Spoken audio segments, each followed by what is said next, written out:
everybody, welcome back. In this video I'm going to show you how to play the funkiest chord ever, the funk chord. I'm talking about the ninth chord. Now, I should preface all this with the fact that funk is not about any sort of combination of particular notes. It's really more of an attitude, a feel, a vibe. That said, there are certain combinations of notes that are just more conducive to creating that funky vibe, that funky attitude, and the ninth chord is right at the top of that list. So in this video I'm going to show you my 3 different positions or fingerings of that chord around the fretboard. I'm going to talk a little bit about the music theory, how the notes relate to each other, and then we're going to talk about how to get the most mileage out of this chord, how to embellish it and add to it to really make it super funky. Alright, let's go ahead and jump on into it. Alright, so first off, all the examples you're going to hear in this video are going to be in the key of E. And we're going to start with my favorite fingering of the chord, and that's this shape. And in the key of E, you're going to be at the 7th fret position. So we're not going to play the low E string, but your middle finger is going to be on the 7th fret of the A string, and then your pointer or index finger is going to be on the 6th fret of the D string. And then for the G, B, and high E strings, you're going to bar or flatten your ring finger across all 3 at the 7th fret. Right? Put all that together and you have this. Now if we just let the notes ring out like this, it doesn't really sound super funky, right? It's got a little bit of a bluesy type vibe, some might say jazz, but really more bluesy because of the, you know, the major third and the 7th being thrown in there. It's really what you do with it that counts, right? Right? Now, in terms of the note composition of the chord and the relationship between the notes, so we start with the root note, followed by the major third, followed by the minor 7th, followed by the 9th, and then finally the 5th. Now the 5th, that top note, the final note in the chord, that's optional. You'll see in the other 2 examples of this chord I don't play the 5th. So that's optional when you're playing this chord. The other notes are much more important. Now, again, there's a couple things in this chord that make it kind of funky sounding, right? First of all, having the major third and the 7th in there, there's some tension between those notes, right? It sounds really cool. Also, the tension that's created between the root note and the 9th becomes more prominent when you play it like this. Right? Mix all that together, it's just this magical combination. Right? That's just super funky and can be used in a lot of different applications, not just funk. You can use it in blues, in jazz, even rock. In fact, toward the end of the video, I'm going to show you how Mr. Eddie Van Halen actually uses this chord in a couple of songs.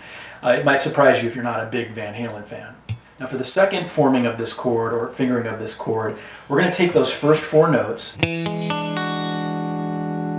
we're going to move them up to the top 4 strings. So if you take, starting with the first note, move it up here, 2nd fret of the D, the 2nd note is going to be the 1st fret of the G, the 3rd is going to be the 3rd fret of the B, and then the top note is going to be the 2nd note of the high E.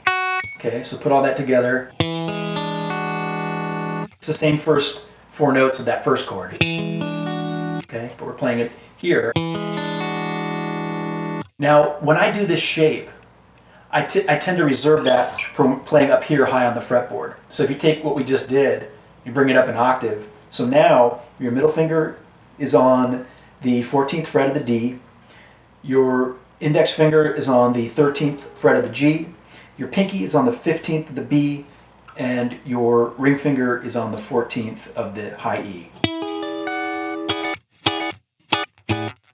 That one might feel like you're playing a little bit of a game of Twister with your fingers, but you'll get used to it after doing it a couple times.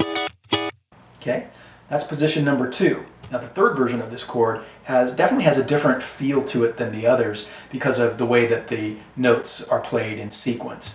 And so we're starting with our ring finger on the 12th fret of the D string, followed by middle finger on the 11th of the G, pointer finger or index finger on the 9th fret of the B, and then finally your pinky on the 12th fret of the high E. Right? So what we're doing is we've got minor 7th as the first note, and we've got the 9th, and we've got the major 3rd, and the root is on the highest string, okay? So it ends up having kind of a different feel than the other chords. Right? Now let's go back to the original chord, and here we're going to talk about how to embellish it. Now the first thing you want to do, this is kind of a fundamental thing for funk, is build in the scratches, you know. Right? And if you don't know how to do that, basically what you're going to do is, well, keep your hand in that original shape, right? But you're going to lift your fingers up so you're not pressing hard down on the fretboard, you're just lightly touching the strings. And then when you hit them, it has that scratchy sound. So you alternate between playing it fretted, scratch, okay? And keep your hand moving in a rhythmic manner. That's one of the keys to funk.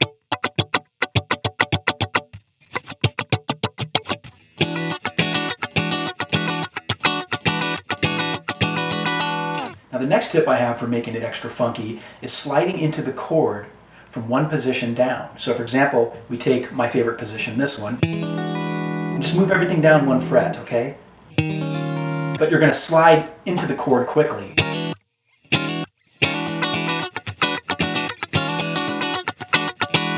And that technique of sliding up from one position below, you can use that with all the fingerings I've shown you. Now the next thing I want to show you as a little tip here is when you're playing off that shape, my favorite shape, you can use your pinky to add additional notes. And I do this 2 frets up from where the root position is, so it'll be at the 9th fret when you're here playing an E. You can add that. You can add notes from the G, B, and E string at the 9th fret. So if we just add in the 9th fret of the high E, which would be the 6th or C sharp, it's going to have this sort of sound. Okay?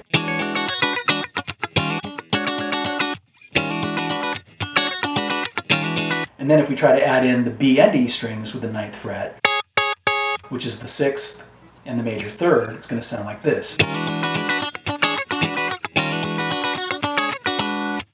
And then if we add in all 3, a little bit trickier, you've got the root note, the major 3rd, and the 6th. Okay? Another thing you could do, if you want to play those 3 notes at the 9th fret position of the G, B, and E strings, is you can slide up to them from that original shape.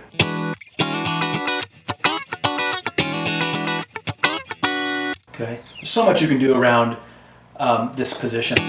That's why I love it.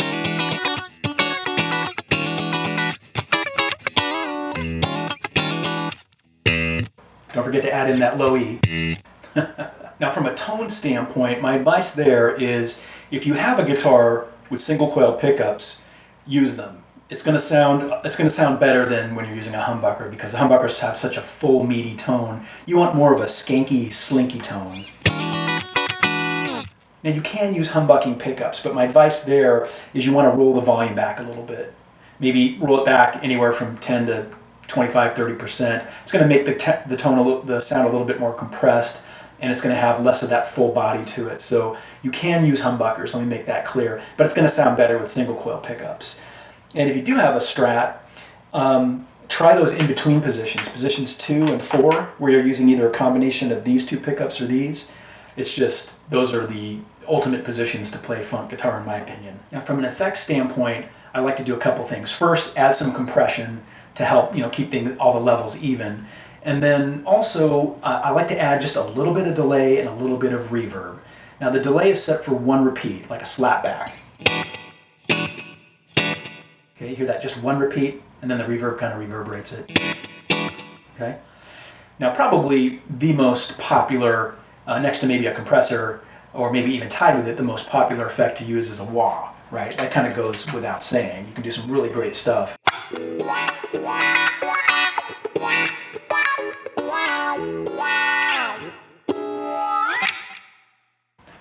And that's another thing. Notice how I slid up from the chord?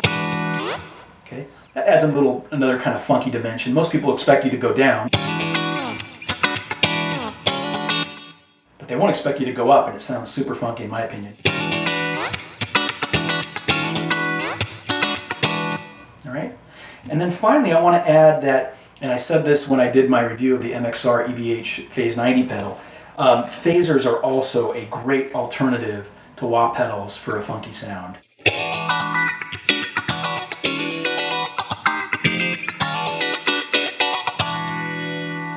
All right, and then finally, as promised, I'm going to show you guys how Van Halen, of all people, uses the ninth chord, the funk chord. And he actually ends 3 separate songs on the first album with the ninth chord, kind of doing a slide down, like Ain't Talking About Love, I'm the One, and Ice Cream Man all end with that sliding down to the ninth chord. So for example, Ain't Talking About Love, he's got the whammy bar dip, and then does the ninth chord sliding down.